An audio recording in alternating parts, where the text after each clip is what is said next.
was 15, trying to make my way at a brand new school. But because I rode in the rodeo, I wasn't very cool. In Your Dreams was about a 3-day project for me. I was part of a songwriting group out in Colorado, and they were inspirational to me. I just wanted to come up with a hook for a song that I thought would be a little special, and I realized that the phrase "in your dreams" could be taken 2 ways. And as soon as my mind bit into that, about 3 days later, the song was done, and it was a fun process because I was concentrating on it the whole time. In your dreams, cowboy, I can't be. In a word, teardrops. There was a lot of folks shed a tear, and I knew I'd written something based on that at least touched people in different ways. Maybe it was because the song was positive for them. Some of them, it was remind them of things they might want to forget, but one way or another, it was an emotional song for people. You just open your eyes, you'll see I'm not right for you. Well, I came from, I'd say, a musical family. My mom was a piano player, my sisters played as well. I have a brother. We both picked up the guitar and just started playing off each other, and that was, I guess I was 18 years old before I picked it up seriously. And we just went from there. You can love me in your dreams. In Your Dreams has 13 songs that I wrote, and some of them go a ways back for me. They go back to some of my earlier songwriting period, which is about 12 or 13 years ago.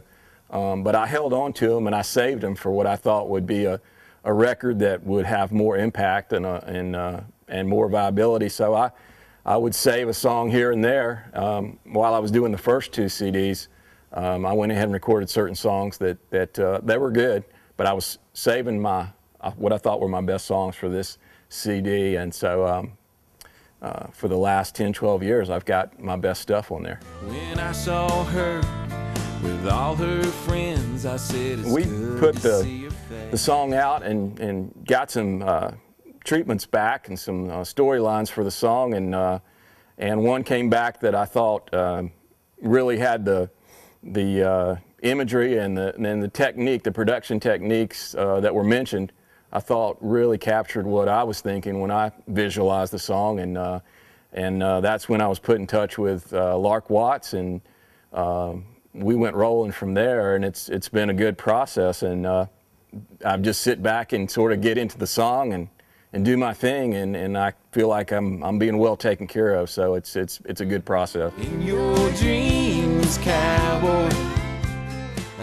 I was approached by a video production company that I do a lot of business with, and they had this song called In Your Dreams, and as soon as I heard it, I really did know I'd really like to do this particular video. We came up with the idea of doing it in my hometown of Winchester, Kentucky.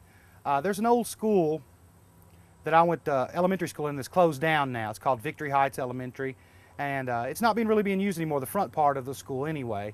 And you know, I thought it would be really nice to do the classroom scene in Miss Green's old homeroom. So that's what I did. It was really great going back to see the old school. This particular video, normally I like to shoot a video in about 2 days. You plan for it for a month, and then you knock it out in 2 to 3 days. This was a little different because we had so much projection. We had to shoot the storyline and project it, and then had to go back and shoot storyline again. So this was a pretty serious production for a music video. I love the way it's bright, vivid colors with a high definition, and all of a sudden we cut to strong black and white, grainy Super 8mm. I think it's a really good contrast for this particular song. But I never. One of the young actors who may turn into a director one day said, hey, let's have a pencil be pushed off the desk and have the young actor, the little boy in the song, respond to the pencil being on the floor, and sort of that was the takeoff for their little romance. So I thought it was a great idea, and you know, I'm glad we got it in there. I looked at a couple of actors and interviewed a couple of actors before I settled on an actual old couple that's been married 54 years. While we were shooting the hospital scene while she's in the bed, the old man kind of got a little tear in his eye, and he said, you know, this isn't the first time we've been here. And I thought, how real is this for the song, that he's come close to losing her several times, and he sat in that position next to the hospital bed. So when we had to have him shoot the part where he walks up to the screen and puts his hand on her face and cries, I think that was pretty real for him. He had a lot of tears rolling that night, so thinking about, you know, if he did lose his wife.